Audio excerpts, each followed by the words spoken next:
निर्माण हुआ है, निर्माण जो हुआ है वो पृथ्वी, जल, तेज, वायु और आकाश। पहले आकाश था, फिर वायु, फिर तेज यानी अग्नि, फिर जल और फिर पृथ्वी। इस तरह से 5 महाभूत बने बने हैं ना। महाभूत बना, तो उस महाभूत के माध्यम से सृष्टि बनी। अनिल जी प्लीज आप अपने ऑडियो को म्यूट रखिएगा।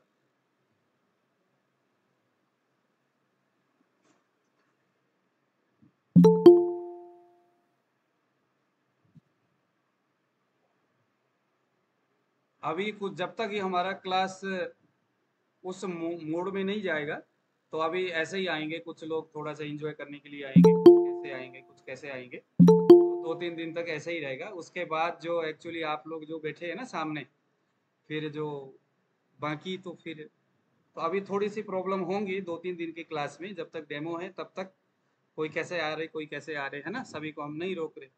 ठीक है, उसकी जैसी समझ होंगे। बट ये है कि मैं चाहता हूँ कि वैसे लोग भी आयुर्वेद की ओर थोड़ी सी उनमें भी समझ होनी चाहिए। चलो, अब मैं आपको एक चीज बताता हूँ। ये जो पंच महाभूत बना, मान लीजिए पंच महाभूत प्रकृति ने पृथ्वी, जल, तेज, वायु, आकाश का बहुत सिंपल तरीका से मैं समझा रहा हूँ। और आपको अगर समझ में आ जाए तो ये सारी चीजें, आयुर्वेद का जो बेस है ना, वो आपको प्रॉपर समझ में आ जाएगा। ठीक है, मान लीजिए पृथ्वी, जल, तेज, वायु, आकाश। पहले आकाश, फिर उसके बाद वायु, फिर अग्नि, फिर जल, फिर पृथ्वी। इस तरह से फिर उसके जो तन्मात्रा है, रूप, रस, गंध, स्पर्श, ये जो तन्मात्रा हमने जो परसों चर्चा किया था, ये भी हो गया। उसके बाद मान लीजिए कि एक सेब नाम का जो वनस्पति, जो सेब है, जो फ्रूट है सेब, सबसे पहले मान लीजिए एक सेब उत्पन्न हो गया है, और वह सेब किसी एक व्यक्ति ने खाया। सेब किसी एक व्यक्ति ने खाया, मान लीजिए कि महेंद्र जी ने एक सेब खाया, वो जो सबसे पहले सेब खाने वाले महेंद्र जी रहे। अब देखिए, इसको समझने वाली बात है कि वो जो सेब है ना, बेसिकली क्या है, सेब हमारे नजर में वो सेब है, हमने एक नाम गाड़ दिया कि ये तो सेब है, ये तो एप्पल है, हमने उसको नाम दिया है। लेकिन ये जो पृथ्वी, ये जो प्रकृति है ना, प्रकृति उसको किस नाम से जानता है? सेब इस नाम से नहीं जानता, वो किस नाम से जानता है? रूप, रस, गंध, स्पर्श। ये जो महाभूत है ना, उनका ये जो तन मात्रा जिसके हमने चर्चा किए थे ना, वो प्रकृति उसी रूप से उसको जानता है। प्रकृति को इतना मालूम है कि भाई मुझे सेब बनाना है, और कंटिन्यूसली विकसित होने वाला जो सेब है, पहले छोटा था फिर बढ़ता गया, उसके कलर चेंज होते हुए गए। तो प्रकृति अब किस बात को ख्याल रखता है? वो रखता है यही तन मात्राओं का। देखो कैसे रखता है, रूप दिखता कैसा है, रस उसका स्वाद, गंध उसकी खुशबू कैसी, स्पर्श छूने पर कटल कैसा है, सेब कैसा है, अनार कैसा है, जो अनानास है वो कैसा है, स्पर्श उसको स्पर्श करते वक्त आंख बंद करके स्पर्श करोगे तो कटल को आप पहचान लोगे, अनानास को आप पहचान लोगे, सेब को भी आप पहचान लोगे, आम को भी आप पहचान लोगे। पहचानोगे नहीं पहचानोगे? आंख में अगर पट्टी भी बांधेंगे तो स्पर्श से हम वो चीज कह सकते हैं, है ना। तो कुल मिलाकर के प्रकृति सबसे पहले क्या चीज जानता है, क्या चीज चाहता है? वो चाहता है निर्माण के क्रम में पृथ्वी, जल, तेज, वायु, आकाश के परमाणुओं से तो वो सेब बना है, लेकिन बनते वक्त उसने एक चीज क्या ख्याल रखा कि इसमें रूप, रस, गंध, स्पर्श आदि भी देना है। इसका मतलब ये होता है कि हम किसी वनस्पति को जो खाएंगे, न केवल पृथ्वी, जल, तेज, वायु, आकाश से बनने वाली चीज खा रहे हैं, बल्कि हम क्या भी खा रहे हैं, रूप, रस, गंध आदि भी हम खा रहे। अगर हम एक सेब खा रहे हैं तो उसकी खुशबू, उसके रूप, जैसा वो दिखता है। अब यहाँ आयुर्वेद बोलता है, अष्टांग संग्रह बोलता है, अगर देवराज जी भोजन करने के लिए बैठे हैं तो पृथ्वी, जल, तेज, वायु, आकाश से युक्त सेब तो है, लेकिन आयुर्वेद बोलता है उस सेब में 5 महाभूत के अपने अपने जो तन्मात्रा है, जैसे जल का कौन सा तन्मात्रा हमने कल बताए थे, रस, पढ़े थे ना कल, जल का कौन सा तन्मात्रा है, रस है। अब आयुर्वेद बोलता है कि भाई आपने सेब तो खाया, लेकिन उस सेब में सेब का रस ही नहीं है।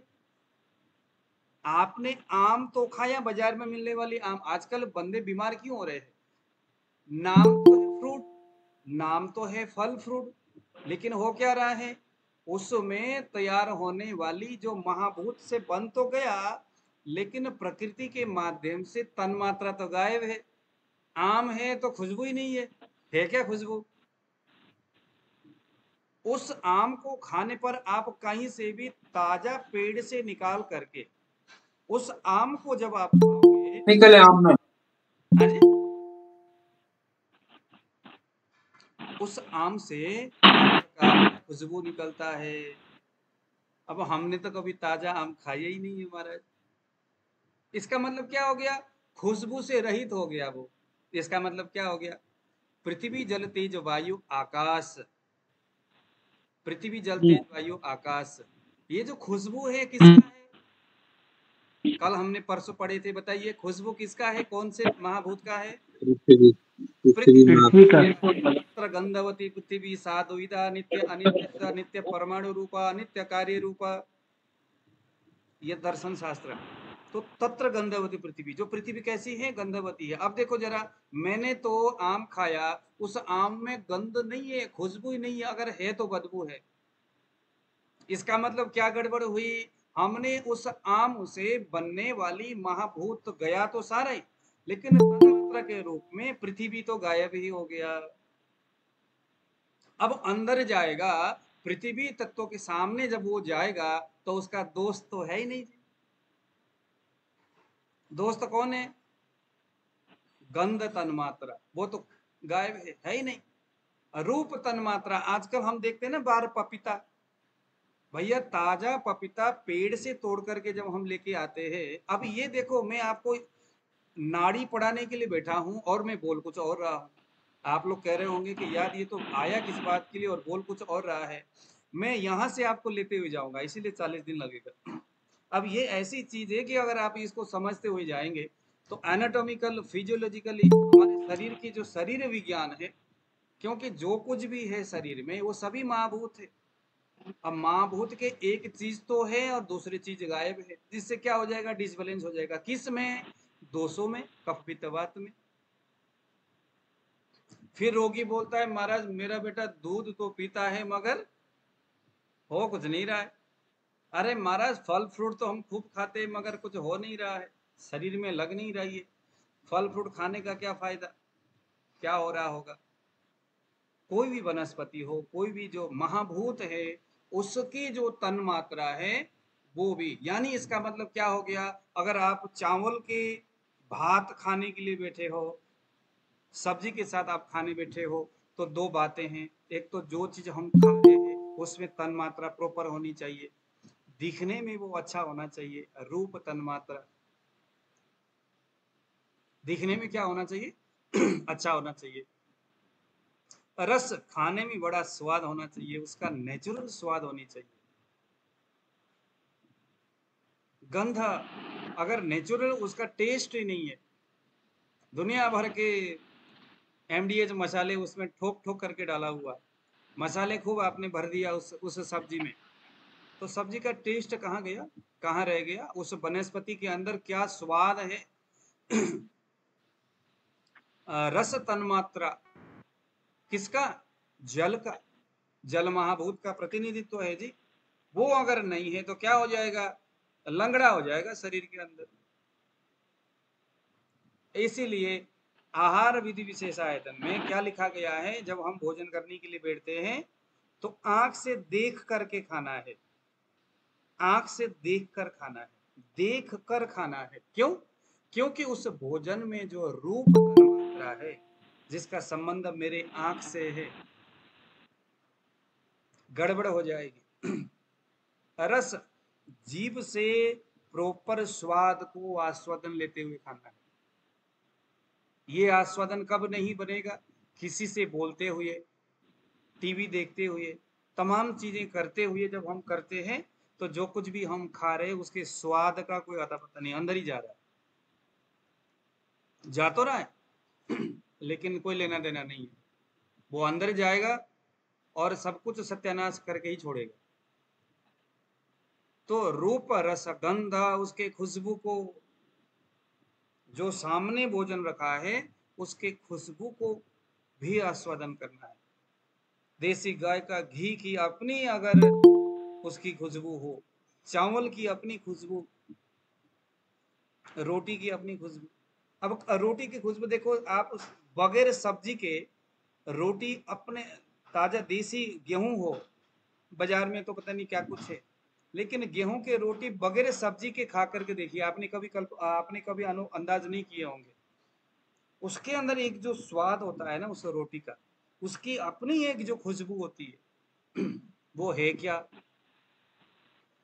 तो रूप रस गंध, ये सारे जो तन्मात्रा है, इससे लबालब होकर के अगर हम भोजन करते हैं तो वह भोजन जो रस है वो जल तत्व की तरफ जाएगा और जा करके हमारे शरीर में जो जल का कर्म है उसको बनने और उसको समरने में वो सहयोग करेगा। ऐसे ही तेज का संबंध आंख, अगर हम आंख से प्रॉपर देख करके बड़ी श्रद्धा से, आहा क्या अच्छा बनाया है, तो ये जो सम्मान है ना, क्या बात है, आज तो मजा ही आ गया यार, इतना अच्छा बनाया है। तो ये जो सोच है ना, कहाँ से आया है? हमने किसी उस भोजन को देखा, तो ये सोच मेरे रूप तन्मात्रा से आया है जिसका संबंध अग्नि के साथ है। तो भोजन का प्रशंसा करते हुए भोजन करना हमारे शरीर के अंदर अग्नि तत्व को बढ़ाने वाला होता है। इसीलिए भोजन के प्रति, जिसने भोजन बनाया उसके प्रति चिड़चिड़ाते हुए, कुछ न कुछ सुनाते हुए अगर हम करेंगे तो क्या हो जाएगा? सब कुछ गड़बड़ हो जाएगा। तो यहां से हमें क्या समझ में आया? पृथ्वी जल तेज वायु आकाश, पांच महाभूत, सबके अपने अपनी तन्मात्रा है।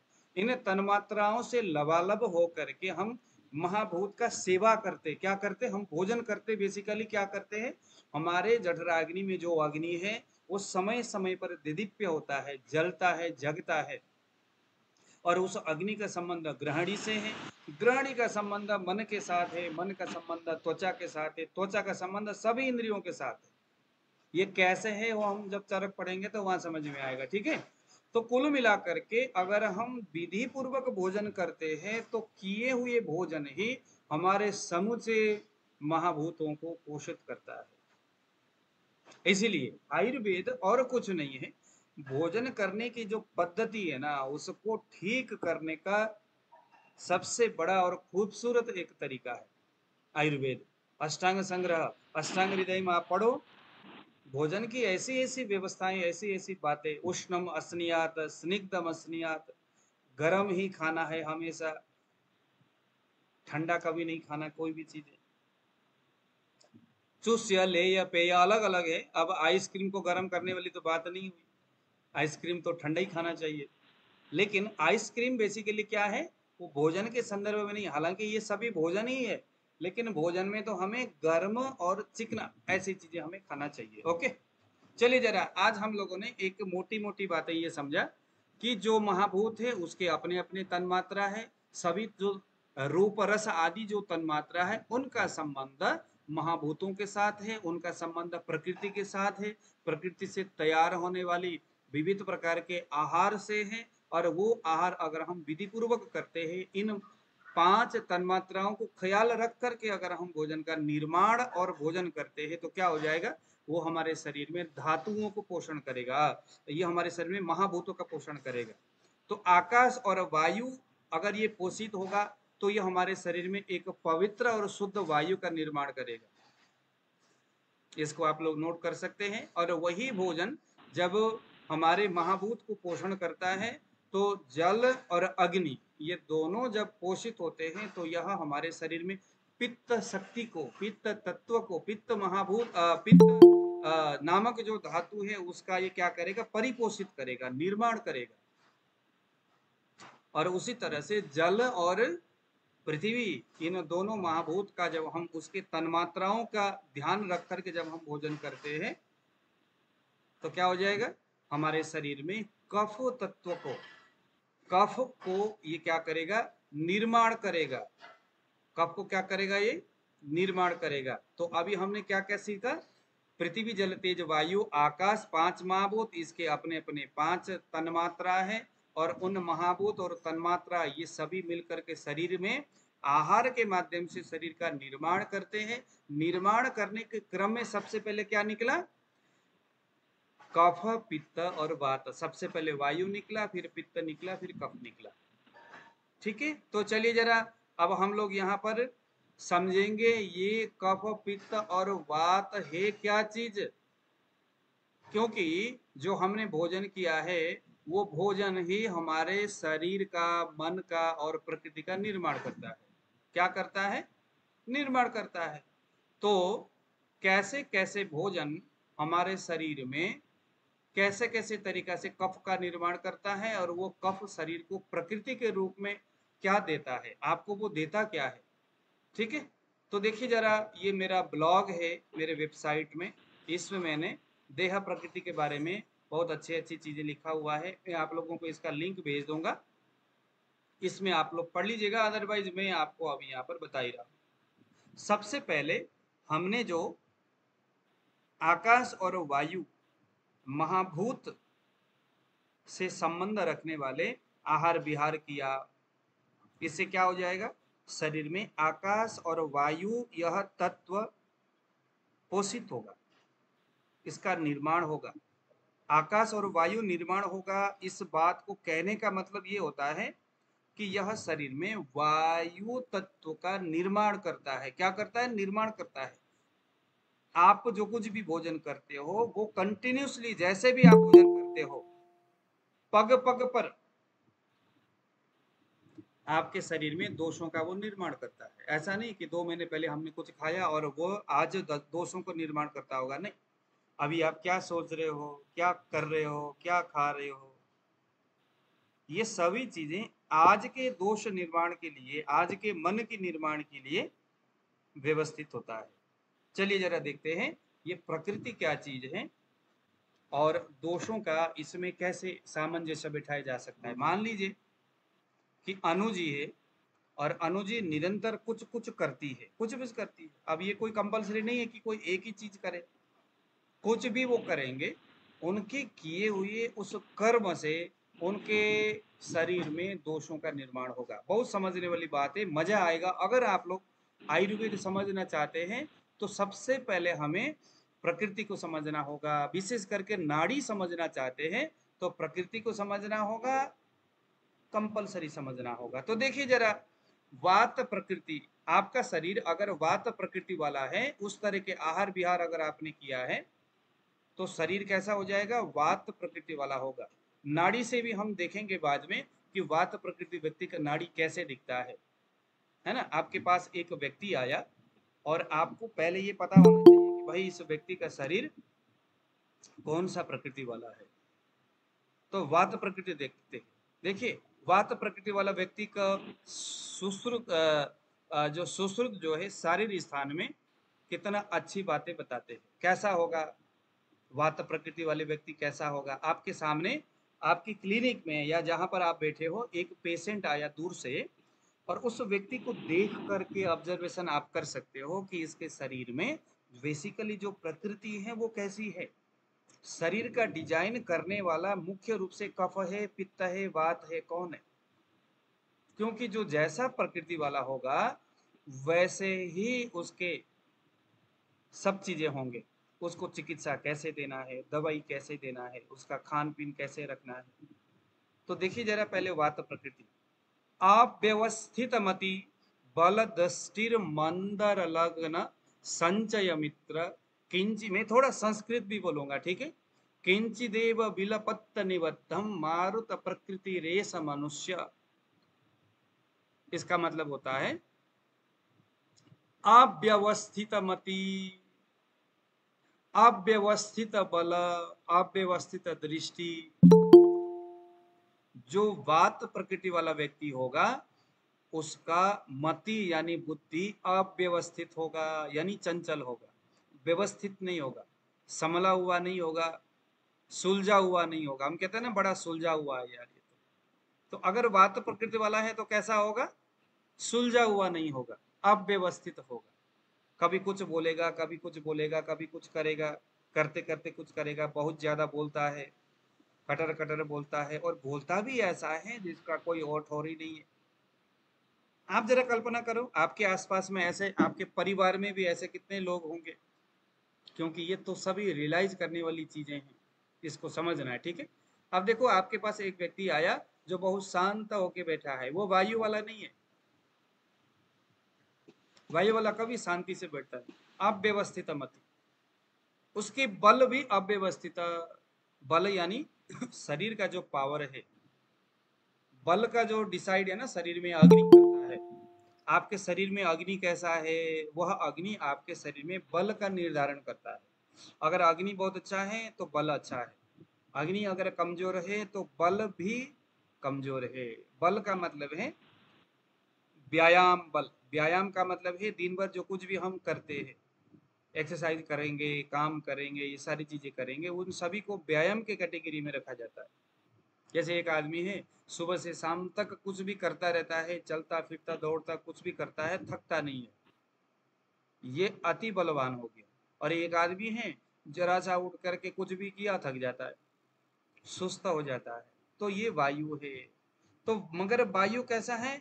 अव्यवस्थित बल। इसका मतलब है कि वायु वालों का ऐसा नहीं है कि बिल्कुल भी बल डाउन होगा, ऐसा नहीं है, अव्यवस्थित होगा। वो कभी अच्छा होगा, कभी बुरा होगा।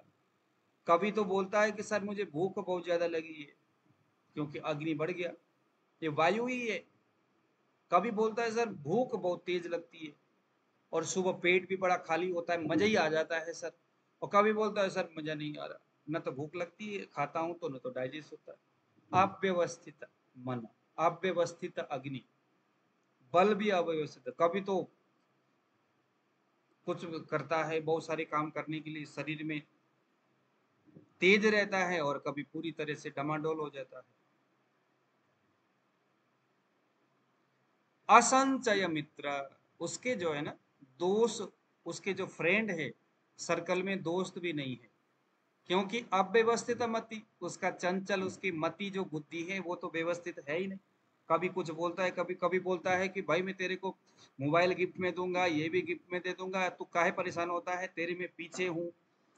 और कभी फोन ही नहीं उठाता, कभी जो है वो उसे भी छीन लेता है, चंचल है ये। इसीलिए ऐसे लोगों के ऊपर लोग यकीन नहीं करते, भरोसा नहीं करते, विश्वास नहीं करते, ठीक है। उनके आयु भी बहुत कम रहता है, आयु भी उनका कम रहता है, संतान उनका बहुत कम रहता है, क्योंकि वायु जो है ना उसमें रूखापन है, बहुत कमजोरी है उसमें, बहुत सारी चीजों की कमी है। अल्प संतान, संतान उसकी कम होंगे। अल्प साधन, अब अल्प साधन का मतलब क्या है? करने के लिए बहुत सारी चीजें उसमें नहीं रहेगा। हाँ, दिमाग से बहुत अच्छा रहेगा, दिमाग बहुत ज्यादा दिमाग चलाने वाला रहता है। बोलता तो है कि भाई मैं ये भी करूंगा, वो भी करूंगा, सब कुछ करने को बोलता है, लेकिन बहुत सारी चीजें वो कर नहीं पाता। वायु, ये वायु की प्रकृति है। सपने, ये सपने की बातें बिल्कुल ध्यान से सुनना जरा, और उसके नेचर की बातें मैं बताता हूँ। आयुर्वेद क्या बोलता है? वातिका वाज गोमायुषा फुस्रनो तथा काक खरादि नामनुकही कीर्तिता नरा। आयुर्वेद बोलता है जो वात प्रकृति वाला व्यक्ति है, बकरी के समान स्वभाव और गुण वाला होता है। बकरी का गुण कैसा होता है? कितना भी दे दो, पेट कभी नहीं भरता, ये स्पेशल स्वभाव है ना बकरी का, कितना भी खिलाओ। वात प्रकृति वाला व्यक्ति दिन भर कुछ न कुछ खाता ही रहता है, अग्नि भी उसका अच्छा नहीं है, मगर दिन भर कुछ न कुछ कचर कचर कचर कचर खाते रहता है। इसीलिए इसको क्या बोला गया? वातिका, ये बकरे के समान इसकी क्वालिटी को उन्होंने बताया। मृगाल, मृगाल कहते हैं सियाल को। सियाल कैसा होता है? देखो, प्रत्येक जानवर के बारे में आयुर्वेद ने इंसान बहुत सारी चीजें जानवर का बड़ी हर जगह में उदाहरण दिया हुआ है। मृगाल जो सियाल जो होता है ना, सियाल कैसा होता है, जब भी कभी कोई आदमी आ जाए, कोई भी ऐसा जो उसको मारने के लिए तो पूंछ को नीचे दबा करके एकदम भगता है, हमेशा भगता रहता है। देखो उसको इधर उधर मुंह देखता रहता है ना। आप टीवी में भी देखो, जो सियार है वो कभी भी एक जगह स्थिर होकर के अपने सिर को सीधा करके नहीं खड़ा रहता, कभी इधर देखेगा, कभी उधर देखेगा, कभी किधर इधर उधर देखता रहता है। ये चंचलता का प्रतीक है। और पूंछ को छुपाना किस चीज का प्रतीक है? ये एक आदमी की निकृष्टता का प्रतीक है। निकृष्टता का मतलब है उस आदमी में लज्जा विहीन, जैसे हम कहते हैं ना, लज्जा से रहित आदमी, ये मृगाल। पूंछ को छुपा करके कहते हैं ना, दुम, क्या बोलते हैं, दुम दबाकर भग गया, ऐसे हम कहते हैं ना। तो दुम दबाकर भागने का मतलब भी यही है कि वो निर्लज्जा होकर के भग गया। खरगोश, खरगोश कैसा है, किस बात के लिए जाना जाता है? आपने कछुआ और खरगोश के कहानी सुने होंगे। खरगोश किस बात के लिए जाना जाता है? उछल कूद के लिए सर। उछल कूद करता है। और उस कहानी से बोलो, खरगोश और कछुए को दोनों बहुत तेज भागता है, बहुत तेज भागता है नटखट। देखो, नटखट तो है, ये तो आपने बताया, मगर कछुआ सुस्त है, हाँ? आराम तलब है, आराम तलब। चंचल भी है, उछल कूद भी करता है। पहले लगता है कि बहुत आगे भागेगा, लेकिन बाद में पीछे की ओर आता है, फिर थोड़ा आराम करता है। लेकिन कछुआ अपने चाल में धीमी धीमी बेशक, लेकिन अपने तरीका से चलता है। तो खरगोश, यहाँ इन्होंने खरगोश का उदाहरण वायु में दिया है। इसका मतलब क्या है? एक आदमी है, सोचता है कि यार मैं ये काम करूंगा, वायु वाला, फिर बाद में सोचता है यार इस काम में तो कोई खास फायदा दिखता नहीं है, 2 दिन करके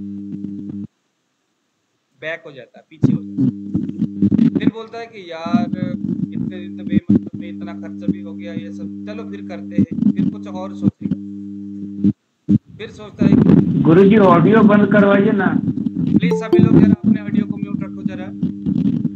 गायत्री जी, आप ऑडियो को म्यूट रखिए जरा।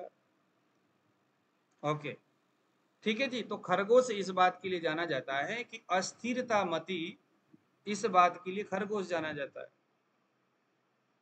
इसका खरगोश से एक चीज हम और भी समझ सकते हैं कि जैसे एक आदमी है, दिखाता तो ऐसा है कि वो सब कुछ जानता है।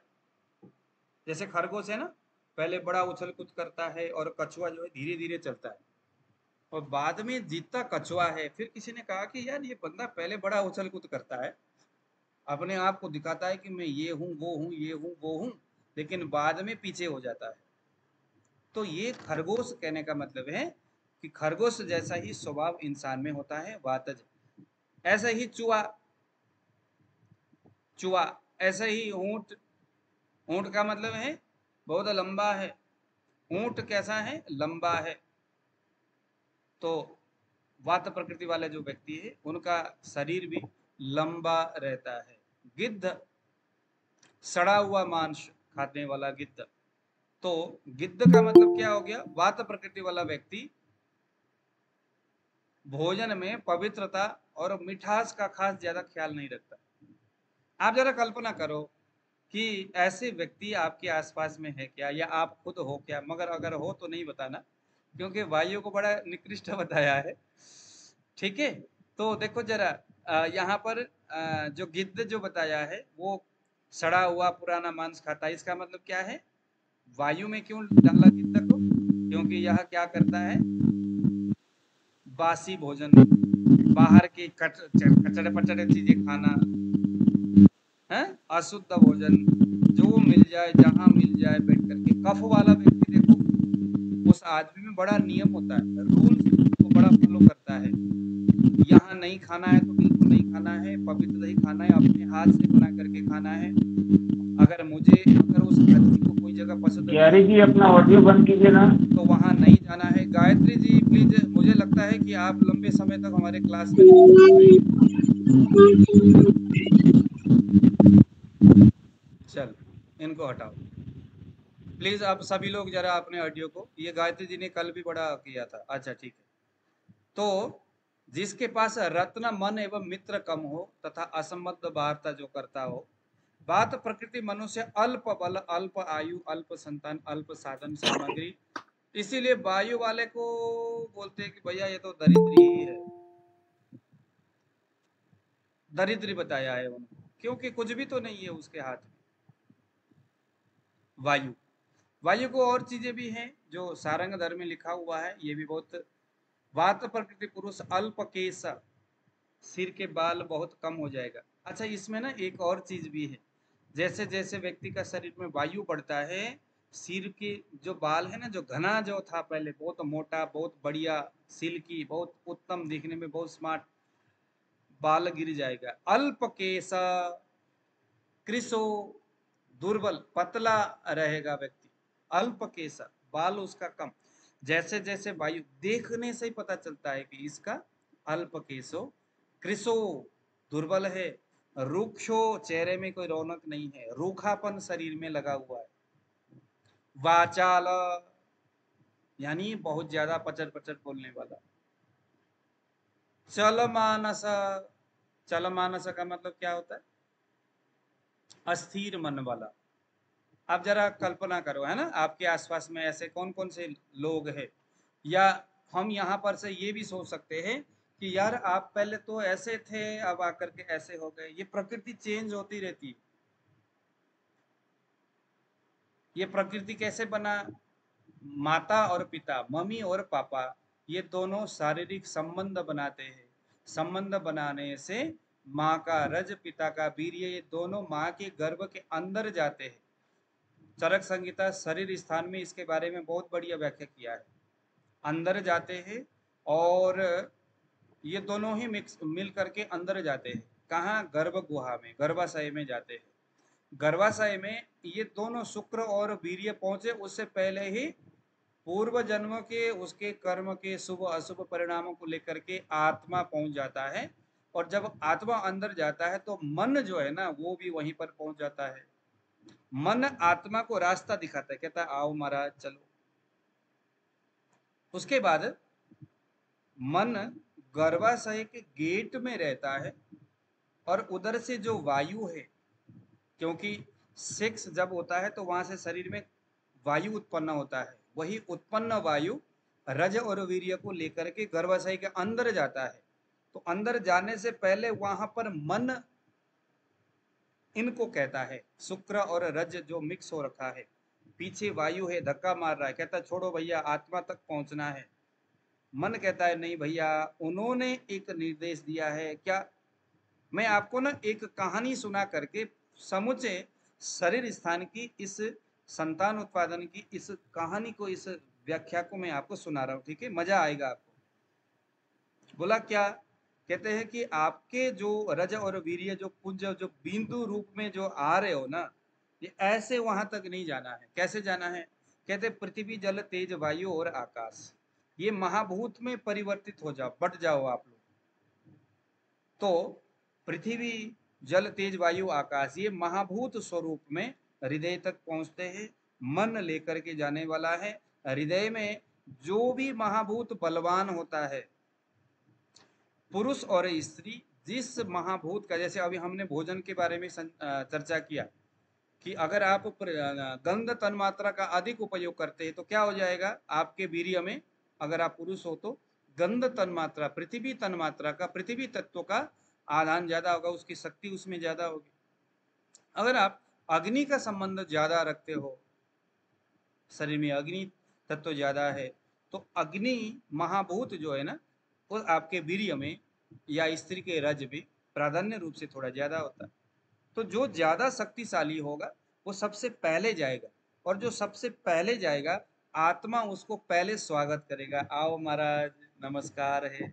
अब हम सभी लोग मिलकर के एक संतान का उत्पादन करेंगे, उदय करेंगे। तो धीरे धीरे सभी हृदय के अंदर जाकर के समाहित होता है, और जो सबसे कमजोर होगा बेचारा धीरे धीरे बाद में वो आता है। जो सबसे बाद में आता है बड़े लेट खिसकते हुए दुखी होकर के, आत्मा भी उसको ज्यादा गौर नहीं करता।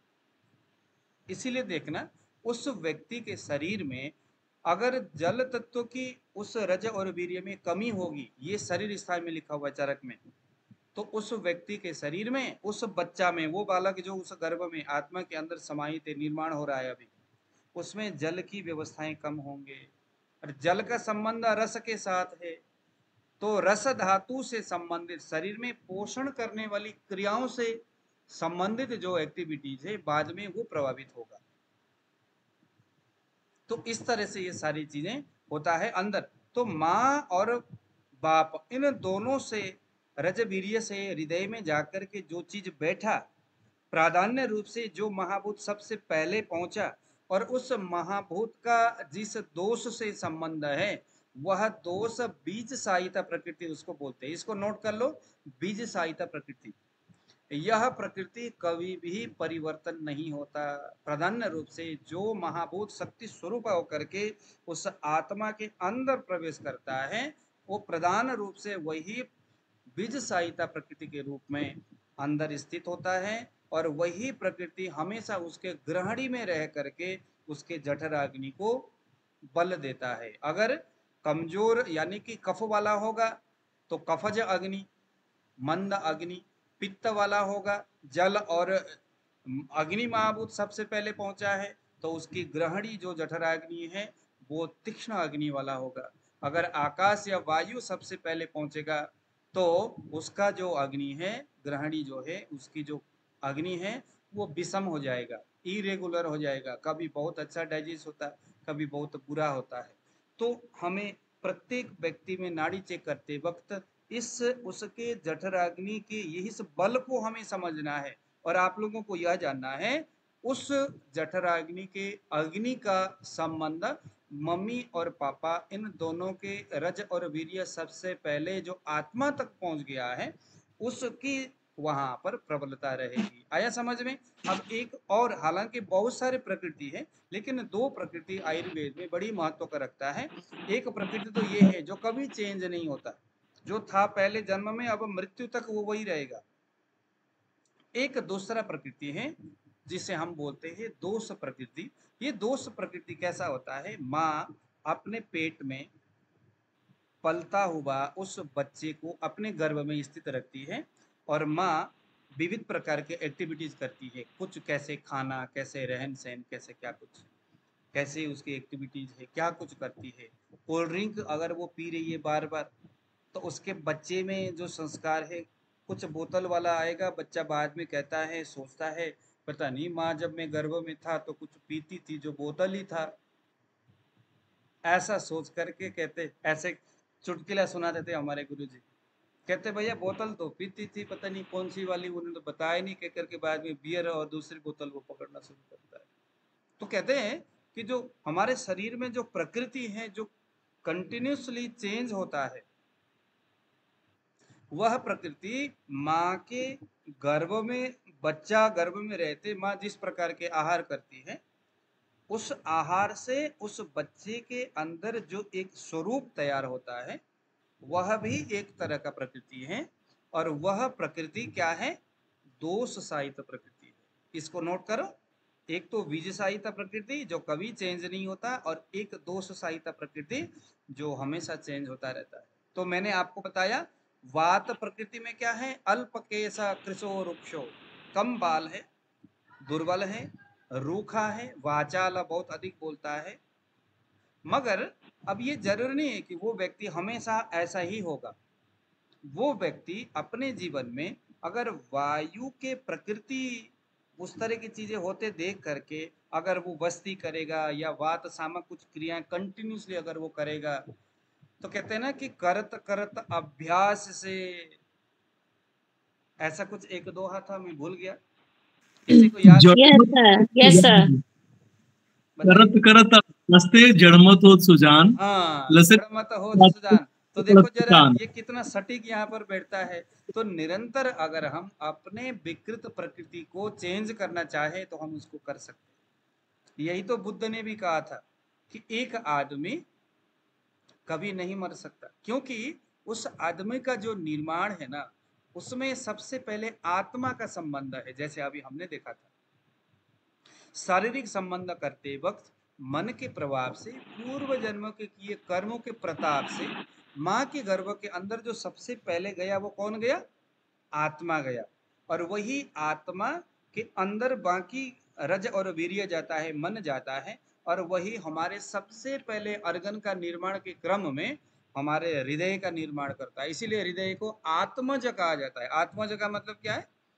आत्मा के भावनाओं को, व्यवस्थाओं को, विशेषताओं को जानने वाला। इसीलिए वही हृदय है जहां से बहुत सारे ब्लड सर्कुलेट होते हैं, पल्पिटेशन उसमें से सिस्टोलिक डायस्टोलिक क्रिएट होता रहता है कंटिन्यूसली। वो हृदय सामान्य नहीं है। आपका शरीर जब माँ के गर्भ के अंदर जब तैयार हुआ तो सबसे पहले बनने वाला वही था। आत्मा का साक्षात प्रतीकात्मक स्वरूप है वो। और वही हृदय करुणा करते हुए आपके शरीर के समूचे रग रग, समूचे कोने कोने तक रक्त को भेजता है निर्माण करके। तो हृदय ही आत्मा का प्रतीक है, इसलिए इसको आत्मज्ञ कहा गया है। आत्मज्ञ का मतलब है आत्मा यानी उस चेतना के विशेषताओं को, ज्ञ यानी जनाने वाला। तो अभी हम कह रहे थे कि एक व्यक्ति अपने प्रकृति को चेंज कर सकता है। जैसे एक आदमी बचपन में कैसा भी था, लेकिन बाद में जाकर के उसका शरीर दुर्बल भी हो रहा है, सिर से बाल भी बड़े पतले हो रहे हैं और बाल झड़ भी रहे हैं, स्वभाव में भी बड़ी अजीब सा उसमें परिवर्तन आ रहा है, जैसे अल्प केशो कृशो रुक्षो वाचाल वाला हो रहा है। क्या समझ में आना चाहिए? शरीर का न केवल दोष बल्कि प्रकृति ही चेंज हो रहा है। अब आयुर्वेद के हिसाब से क्या किया जाए? ठीक किया जा सकता है, उसके प्रकृति दोष सहित प्रकृति को हम चेंज कर सकते हैं। जैसे बुद्ध ने कहा था कि हम कभी नहीं मर सकते, हम अजर अमर रह सकते हैं। आत्मा न जजान मरिष्यति। अरे भाई, हम तो सबसे पहले आत्मा स्वरूप से हमारी जन्म हुई है, निर्माण हुई है, तो आत्मा तो कभी मरता नहीं है। उसके बाद जो कुछ भी खचर पचर हुई, हमारे जो सेल जो है बढ़ता गया, अब वो तो हमेशा मरने वाला है। सेल तो क्या हमेशा मरता रहता है, एक सेल तैयार होता है फिर दूसरा मरता है। तो निरंतर मरने वाले उस सेल के पीछे क्यों भागना? हम तो उसको अपना मानेंगे जो कभी मरता नहीं है, जो सबसे पहले हमारे निर्माण होने में हमारे सहयोगी था। जो हमारा अग्रज है वो कौन है? हृदय है। इसीलिए नाड़ी में भी हम हृदय की भाषा को समझने की एक परंपरा है। तो देखो जरा वायु में क्या, आकाशचारी स्वप्नेषु वात प्रकृति को नर। अब ये बड़ी जबरदस्त बात है कि जो वात प्रकृति वाला व्यक्ति है वो आकाश में चलता है। आप अगर किसी को भी पूछोगे वात प्रकृति वाला इस तरह के सिम्टम्स देख करके, तो आपको अगला आप पूछोगे ना कि भैया सपने देखते हो, अगला कहेगा जी हाँ। आप पूछो अच्छा सपने में आकाश में घूमते हुए, कभी आकाश में आप उड़ रहे हो, कभी कुछ कर रहे हो आकाश में, कोई पीछे से आप स्विमिंग कर रहे हो आकाश में, कभी इधर से उधर गुलत्ती मार रहे हो, ये सभी के सभी किसके अंदर है? वायु के अंदर। तो मोटा मोटी देखो जरा, वात प्रधान पुरुष रूखा शरीर वाला होगा, दुर्बल शरीर वाला होगा, मेद रहित होगा। मेद रहित का मतलब है शरीर के अंदर वसा नहीं होगा, दूर से नस नाड़ियां दिखता है, खुरदरा शरीर होता है, लंबा उसका कद होता है। ये वात प्रकृति देखने में बहुत ज्यादा सुंदर नहीं होता। अंग प्रत्यंग और पैरों में विवाइयां, पैर के तलवे फटी हुई है और हम कहते हैं कि अमुक दवाई लगाओ फटी हुई पैर के तलवे। अरे भैया, शरीर उस प्रकृति को जाने को तैयार हो रहा है। पैर के तलवा अगर फट जाता है तो कहाँ चिकित्सा हमारी क्या होनी चाहिए?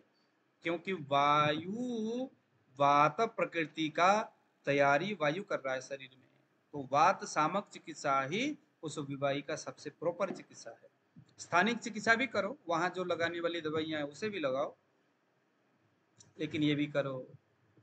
उनके शरीर भार में हल्का होता है, हाथ पैर एवं शरीर के अन्य भागों की कंडराएं, उनकी जो नस नाड़ियां स्पष्ट दिखता है हाथ पैरों की, है ना। पिंडलियां उभरी हुई रहती है उनकी, केस दाढ़ी मुख बाल नाक, नाखून हो गया, दांत हो गया, पैर हो गया, ये सभी खुरदुरे दिखते हैं, बहुत अच्छा नहीं दिखता। ऐसा करके करेंगे तो खर खर खर खर करेगा। बाल ऐसा करके बाल को ना रफ करोगे तो आवाज आएगा। जितना मर्जी तेल बाल में लगाओ, पता ही नहीं चलेगा तेल कहाँ गया। वात प्रकृति। खर खर करके हाथ में इधर उधर हाथ लगाओगे तो सफेद सा कुछ दाग बैठता है, वात प्रकृति। आंखें खुरदरी, धसी हुई आंखें, धूसर वर्ण के आंखें, आंखें थोड़ी सी गोल, अंदर की ओर बैठा हुआ, ये सभी वायु के हैं। उनकी नेत्र संधि, भ्रू, ये भ्रू, हनु, ओठ, जीभ, सिर, स्कंद यानी कंधा, उसके हाथ और पैर सभी अस्थिर होंगे, गतिशील होंगे। अस्थिर होंगे डिसबैलेंस होगा, गतिशील होगा यानी उसमें मूवमेंट हमेशा होता रहेगा। जैसे हाथ कप रहा है, पैर कप रहा है ना।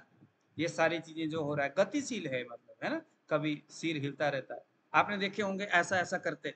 मैंने बचपन में देखा, हमारे कॉलेज में एक लड़का था पढ़ने के लिए, वो ऐसा, उसके आदत तो बीच बीच में पता नहीं करता, कुछ लोग ऐसा करते हैं, आप लोगों ने देखे होंगे अपने आसपास में, तो बड़ी अजीब अजीब से हरकतें करते हैं। ये सभी वायु के गुण धर्म है। किसी व्यक्ति को देख करके इस तरह से हमें, उनके नेत्र सोते समय भी खुले रहते हैं। अब ये बात आपको कोई एलोपैथिक थोड़ी बताएगा, बात प्रकृति वाला व्यक्ति है, ऐसा समझो। सोता सोता आदमी जो है आंखें उसकी खुली है और बंदा सोया हुआ है, वात प्रकृति। गुरुजी कुछ लोग ऐसे बैठे बैठे पैर हिलाते रहते हैं, हाथ हिलते रहते हैं। गतिशील, अभी हमने कहा ना कि जी गतिशील है, सर। उसके पैर है, उसके जी हाथ सर। है, उसके कंधे अपने हैं। आप गर्दन हिलाने लग जाए, आंखों को गोल गोल, मुंह टेढ़ा वेढ़ा। बस बस बस बस बस। वो कभी जी जी उसको जी ना जी। ऐसा लगता है पीछे की खुजली हो रहा है, हाथ पीछे ले जाएगा। हाँ जी हाँ जी हाँ जी हाँ जी खुजली नहीं हो रहा है, उसको हाँ लगता जी। है यार यहाँ पीछे कुछ खुजली हो रही है, कभी इधर ये खुजलाएगा, कभी उधर खुजलाएगा। ये सभी के ये सभी सारे सिम्टम तो ऑटिज्म के बच्चों में भी होते हैं, ये सारे सिम्टम्स ऑटिज्म होते हैं। है, वो वायु का ही तो एक अवस्था है। जी जी जी। हाँ, वो वायु का कर्म है। बेसिकली ये सिर्फ प्रकृति नहीं है, बल्कि ये वायु का एक कर्म है। ये वायु का कर्म है, वायु ऐसा ही होता है। अब आपको वायु समझ में आ गया। अब यहाँ पर वायु के बारे में ना वेबसाइट में और भी चीजें मैंने लिखा हुआ है। जैसे वह व्यक्ति अपने काम को बहुत जल्दी खत्म करना चाहता है, और अगर खत्म नहीं हुआ तो बहुत जल्दी क्षुभित हो जाता है, यानी जल्दी नाराज हो जाता है, जल्दी जल्दी करता है, कोई भी काम करके शुरू हो जाता है। Yes sir, yes sir. किसी भी काम करने के लिए बड़ी जल्दीबाजी दिखाता है। उसने सुन लिया ये काम करना है, हाँ जी चलो शुरू करो, काम बड़ी जल्दीबाजी से करता है। अच्छा, वायु वालों में ये एक चीज है कि काम वो बड़ी तसल्ली से नहीं करता बेशक, लेकिन काम जो है ना, हाँ ये है कि वायु वालों में एक और बात है कि आलसी होता है अव्वल दर्जे का, किसी के ऊपर यकीन नहीं करता, भरोसा नहीं करता। अच्छा, सभी वायु वालों में सभी गुण भी नहीं होता है ना, ये भी तरह ध्यान देना है। किसी किसी में 2 या 3 होगा, किसी में कुछ होगा, किसी में कुछ होगा, बस ये समझ में आ ही जाता है उसके स्वरूप देख करके। जल्दी क्षुभित हो जाता है ना, कुछ भी करते करते इरिटेट, क्षुभित होने का मतलब है इरिटेट हो जाना। वायु वाले जल्दी हो जाते हैं, उनकी संधियों से चलने में शब्द आता है, कट कट कट कट करके आवाज आता है। क्या हो गया? वात प्रकृति है, यानी वात, वात जो है बड़ा हुआ है, वात की बात हो रही है। शीत द्वेषी है। वायु वालों का एक और चीज है, पंखे में रहना उनको पसंद नहीं होता। आप कोई भी वायु वाले को पकड़ के देख लो, जिनके शरीर में वायु बड़ा है, वो एसी में बेशक रह लेगा, लेकिन पंखे की जो ये हवा है ना, उसको बहुत ज्यादा इरिटेट करता है, पंखे बंद करेगा। एसी में भी कुछ लोग रहना पसंद नहीं करते, जो कहते हैं ना। हाँ जी। अच्छा, वायु वाले में एक और चीज है, उनको नहाना पसंद नहीं है। पित्त वाले तो बहुत नहाते, सर्दी में भी कुछ लोग कहते हैं ना, भैया मैं तो सर्दी में भी नहाऊंगा। कहाँ कहाँ पहाड़ों में जाएंगे, बर्फीले एरिया में वीडियो बना के डालेंगे, देखो भैया हमने तो ये किया। अरे भैया, उसकी प्रकृति कैसी है? पित्त की है। अब एक वायु वाला अपने घर में गर्म पानी रखा है तो भी उससे नहाने में उसको दिक्कत हो रही है। शीत से बड़ा डरता है वो, ठंडी से बड़ी उसके बहुत बुरा हाल हो जाता है। उसमें स्तंभ बातों को, चीजों को रोकने की बड़ी जबरदस्त, कंप और अन्य शीत विकार बहुत जल्दी उसको पकड़ लेता है। 3 तरह के जो विकार है, जो समस्या है, उसको जल्दी से पकड़ता है। पहले में है स्तंभ। स्तंभ का मतलब है जैसे स्तंभ का मतलब है जैसे पैरालिसिस हो गया, ये वायु का ही कर्म। स्तंभ यानी रोक देना, ब्लड रुक गया जी, क्लॉटिंग हो गई। और स्तंभ में क्या क्या आ गया, मुंह जो है मतलब फेसियल पैरालिसिस हो गया, तो ये स्तंभ। कंप, कंप का मतलब हाथ कप रहा है, पैर कप रहा है। और शीत, जल्दी उसको ठंडी लग रही है। ये जो 3 चीज है ना, ये वायु वालों को जल्दी पकड़ता है। वायु वाले को हल्का, चपल और अग्नि उनकी जो है ना, वायु वाले का जो अग्नि, जो आहार विहार है वो हल्का सा रहता है। हल्का रहता है का मतलब है बहुत गरिष्ठ चीजें डाइजेस्ट नहीं कर पाते वो। कभी तो डाइजेस्ट हो भी जाता है, लेकिन कभी कुछ ऐसा हो जाता है कि बुरा हाल हो जाती है उनका। चपल, चंचल रहते हैं। अग्नि उनका विषम रहता है। विषम का मतलब कभी तो बहुत सारी चीजें डाइजेस्ट हो जाती है, मीट मछली सब कुछ खाओ, सब कुछ हजम होता है। कभी मूंग की दाल भी, पानी पियो तो वो भी फिर डायरिया होना शुरू हो जाता है।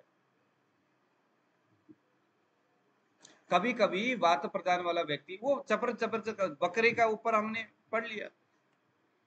इस तरह से जो वात वाला क्या करता है कि खाता रहता है, और उसका पेट कभी सही रहता है, कभी सही नहीं रहता, वह ऐसे ही चलता रहता है। वायु वालों को मधुर, अम्ल, लवण, गर्म, देखो जरा नोट करो, मधुर, अम्ल, लवण और गर्म, ये चीजें इनको सात्म्य होता है। सात्म्य का मतलब क्या है, उसको, उसके लिए सूट करता है, उनको अच्छा लगता है।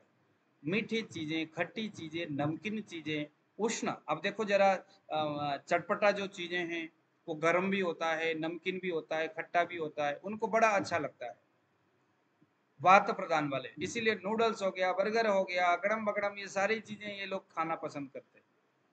ये गर्म भी होता है, खट्टा मीठा भी होता है। तो इस तरह से ये बहुत सारी चीजें यहाँ पर हम लोगों ने वायु के बारे में आज हमने देख लिया। ठीक है, अब कल हम लोग देखेंगे पित्त के बारे में कि